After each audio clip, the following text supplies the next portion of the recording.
Stanislas, bonjour. Bonjour Deodul Hunsa. Et voilà, nous allons passer à la chronique culture aujourd'hui. On ne parlera pas d'autre chose. Oui, on ne parlera pas de culture, typiquement, on parlera de De littérature. littérature, très Dans bien. cette rubrique ce matin, qui reçoit pour vous, mesdames et messieurs, un auteur que vous connaissez bien, qui a d'ailleurs l'habitude de venir ici sur nos plateaux.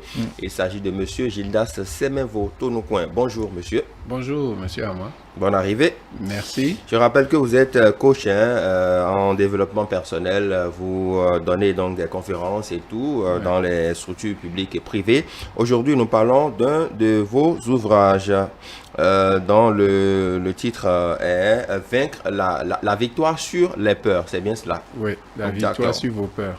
La victoire sur vos peurs. Oui. Alors, quand on entend le mot peur, on a envie de savoir ce que c'est en réalité.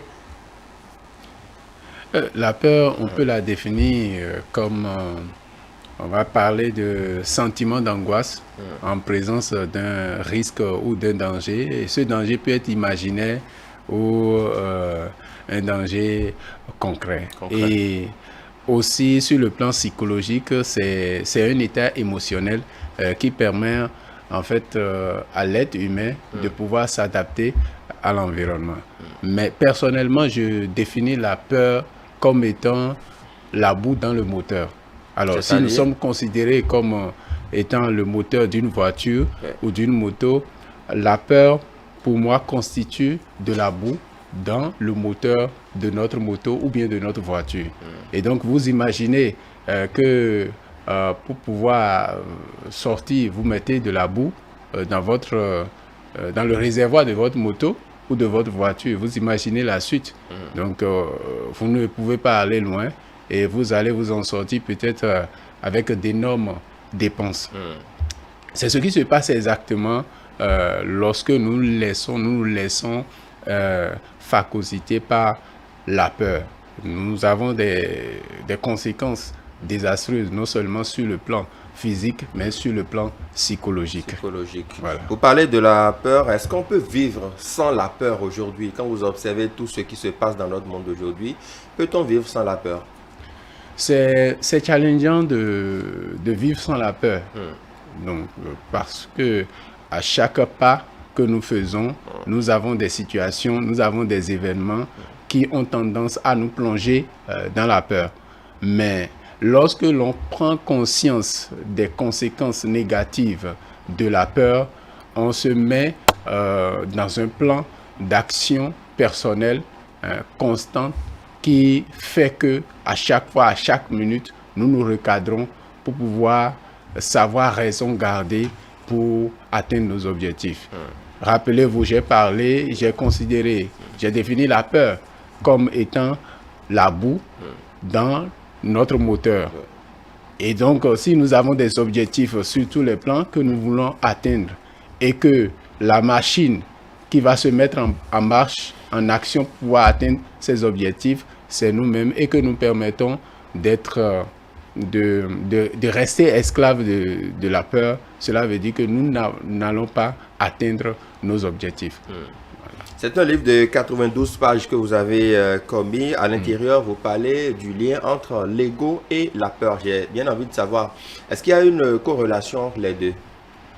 Oui, et si vous le permettez, avant de répondre à cette question, j'aimerais très très rapidement préciser que la peur en elle-même, au premier degré, n'est pas une mauvaise chose.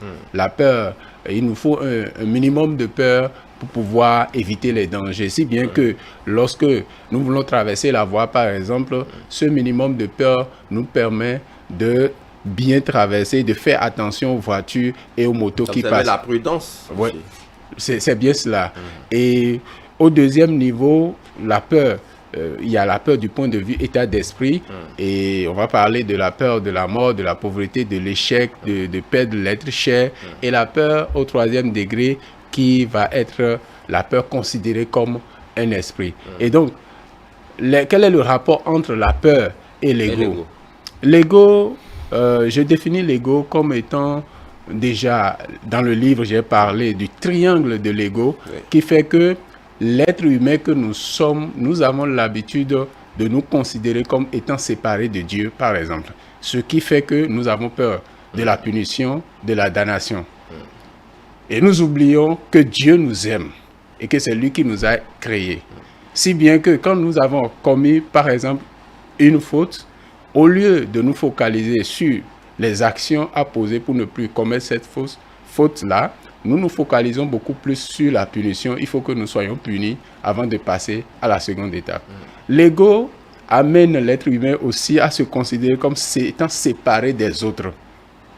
Et ceci nous amène par exemple à nous insulter, à nous faire du mal, en oubliant que nous considérons un tout et que l'action qu'un individu pose ici au Bénin peut avoir des conséquences sur un autre individu au Togo, au Nigeria, ainsi de suite, dans le monde, ainsi de suite.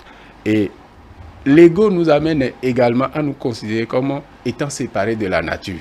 Donc nous posons des actes et nous oublions que cela a des conséquences sur la nature et donc ces conséquences-là retournent à nous d'une manière ou d'une autre.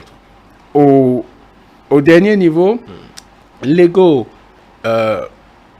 j'ai l'habitude de le répéter ici, que l'être humain est composé de l'esprit, de l'âme et tout cela dans un corps.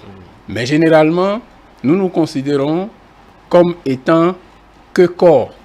Donc, nous considérons beaucoup plus notre physique et nous pensons que notre être réel est notre physique. Nous nous identifions à nos possessions, à notre voiture, à nos maisons et cela fait que quand les gens ont leurs avis par rapport à notre physique ou à nos possessions, nous prenons ceci comme étant ce que nous sommes réellement, alors que ce que nous sommes réellement n'est pas visible.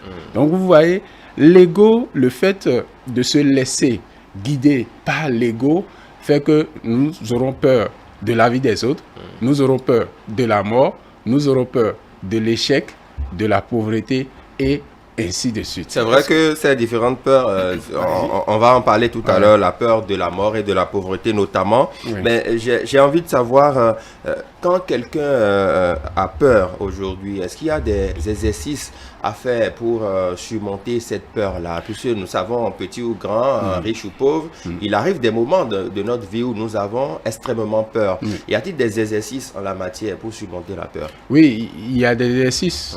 Et avant de donner quelques-uns de ces exercices, je précise qu'au premier niveau de la peur, nous avons ces peurs-là que nous ne pouvons pas expliquer. Si bien qu'un individu peut avoir peur d'un araignée. J'ai parlé de la peur, du minimum de peur qu'il faut pouvoir éviter les dangers pour se protéger. Mais lorsque vous voyez un ver de terre et que vous paniquez, c'est une peur qu'on n'arrive pas à expliquer. Quand il s'agit de ces genres de peur, que c'est accentué, il faut voir des spécialistes comme les psychologues pour vous faire aider.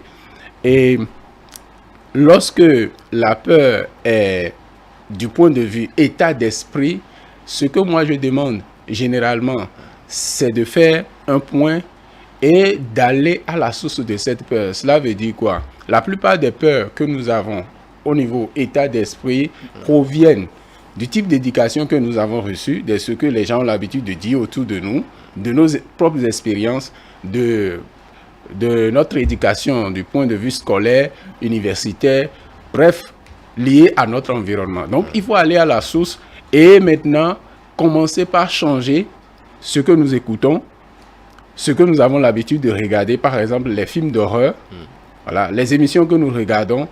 Nous devons maintenant tout faire pour que ces choses-là puissent être liées ou contribuer à là où nous voulons aller, c'est-à-dire les objectifs que nous voulons atteindre. Ce qui fait que nous allons changer les livres que nous lisons, plutôt lire maintenant des livres qui nous permettent de travailler sur nous et d'aller de l'avant, et non des livres qui nous enfonce davantage dans la peur. Dans cette type il faut plutôt lire des ouvrages qui nous rassurent en quelque sorte. C'est bien cela. Et la dernière chose que je propose, c'est d'utiliser le pouvoir de nos paroles, les déclarations et surtout aller positives. Au fond. Les paroles, oui, je vais parler plutôt de paroles puissantes. Et prendre le temps de maîtriser les principes cachés derrière ces paroles avant de les utiliser. Sinon, ça serait juste des paroles en l'air. D'accord. Coach Tonoucoin, parlons rapidement du stress. On sait qu'il y a beaucoup de confusions qui se font entre la peur et le stress. Est-ce qu'il y a une différence fondamentale entre ces deux notions? Oui, la peur, c'est lorsque vous êtes face à un danger imaginaire ou concret. Alors que le stress, c'est une conséquence des sollicitations. L'organisme, on va parler d'un ensemble de réactions biologiques. Alors vous voyez, donc le corps est sollicité, vous êtes sollicité peut-être sur le plan familial, sur le plan professionnel, et votre organisme réagit. C'est plutôt des réactions biologiques. Ces réactions-là vont au-delà des réactions psychologiques. Donc c'est suite à des sollicitations, alors que la peur, c'est face à un danger imminent lié à un élément concret ou imaginaire. Peut-on lier la peur à l'ego ou autrement dit à la confiance en soi? La peur est liée à l'ego, comme je l'ai défini tout à l'heure. Et lorsque vous avez peur, vous ne pouvez pas développer votre confiance en vous. Donc le travail à faire au niveau de la peur vous permet d'augmenter votre niveau de confiance en vous. C'est quelqu'un qui a peur ne peut pas avoir confiance en lui. Mais il y a certaines peurs qui rétablissent sa confiance en soi, qui vous rassure un instant, le temps d'aborder la pleine confiance en soi. Oui, et c'est pour cela que j'ai parlé d'un certain minimum de peur. Lorsque trop de confiance en soi détruit la confiance en fait. Ça. Lorsque vous avez trop confiance en vous, cela peut, par exemple, vous empêcher de vous préparer comme il faut. Vous devez faire un discours, vous dites que vous connaissez tout et donc tout ira bien. Et puis, il y a quand même une préparation à faire pour structurer les idées, les choses que vous devez dire. Vous ne le faites pas, vous vous présentez et vous capotez. L'excès de confiance est nuisible, comme l'excès de confiance d'un tireur de pénalty. Maintenant, il faut faire la différence entre l'ego, tout simplement, dont je parle ici, et l'égoïsme. L'ego peut conduire à l'égoïsme. D'accord, on en parlera certainement. Le temps pour moi de rappeler un extrait de votre ouvrage rapidement à la page 57. Vous parlez des monstres psychologiques et comment les vaincre. Et là, en petit 1, vous parlez de la peur, de la pauvreté. Vous dites ceci: ceux qui maîtrisent la peur deviennent riches, non seulement sur le plan matériel, mais aussi riches et souvent sages sur le plan spirituel. Qu'est-ce qu'on peut y comprendre? Je vais tout simplement dire que lorsque vous avez peur de la pauvreté n'est pas une bonne chose. Mais ce n'est pas une raison pour avoir peur de cette pauvreté-là. Et tout vient de l'ego. Comme je l'ai dit tout à l'heure, celui qui se laisse être esclave de l'ego considère qu'il n'y a pas assez de ressources. Donc, étant séparé de Dieu, étant séparé de la nature. Alors que nous ne sommes pas... On forme un ensemble, en fait. Et donc, si je rentre dans cet état d'esprit, je me dis qu'il y a assez de ressources pour tout le monde. Je le reprécise, c'est un état d'esprit. Lorsque, depuis le ventre de votre maman, vous n'aviez pas de volonté, vous n'aviez pas besoin de travailler, mais vous étiez resté dans le ventre, vous n'avez pas manqué d'oxygène, vous avez été alimenté jusqu'à votre naissance, si vous voyez. Donc, quand vous restez dans cet état d'esprit, vous vous dites qu'il y a toujours des possibilités, il y a toujours une manière de faire les choses. Donc, au lieu de vous focaliser sur le manque, vous allez maintenant beaucoup plus vous focaliser sur comment est-ce que je fais. Comment il doit avoir une solution. Comment est-ce qu'on fait ça? Il doit avoir des opportunités. Voilà. Et donc, vous vous éloignez alors de la peur de manquer et vous êtes concentré sur ce qu'il faut faire pour pouvoir aller de l'avant. D'accord. Si bien que vous finissez par devenir riche. D'accord. Monsieur Tonoucoin, votre page de couverture, vous allez nous donner rapidement une explication là-dessus. On va voir la page s'afficher d'un moment à l'autre à l'écran. Décrivez-nous un peu la couleur choisie. Voilà, la victoire sur vos peurs. La couleur choisie, décrivez-nous un peu ce que c'est. C'est une échelle, une lumière.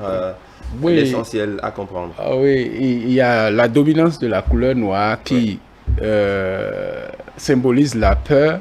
Et vous avez la lumière au bout du tunnel, c'est plutôt des rails. Donc la lumière et les rails C'est dans le même ensemble, c'est la foi, c'est l'espoir, et c'est de dire que au lieu de se focaliser sur l'obscurité, il faut se focaliser sur la voie, sur le chemin, sur la lumière. Et donc, il y a toujours une issue. Est-ce que vous voyez?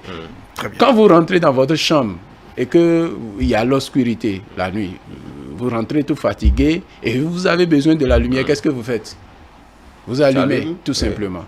Mais ce qui se passe la plupart du temps, c'est que nous nous focalisons sur l'obscurité, nous menaçons l'obscurité, alors qu'il faut juste aller voir l'interrupteur pour mettre la lumière jaillisse. Merci beaucoup, monsieur Gildas Semenvoto. C'est un plaisir pour moi. C'était de riches échanges en plateau. Vous êtes l'auteur du livre La victoire sur vos peurs. Ouais. On a su davantage quelques stratégies à mettre en place pour surmonter nos peurs au quotidien. Merci, passez une bonne journée. Merci. Très bien. Merci. Bonne journée à vous donc.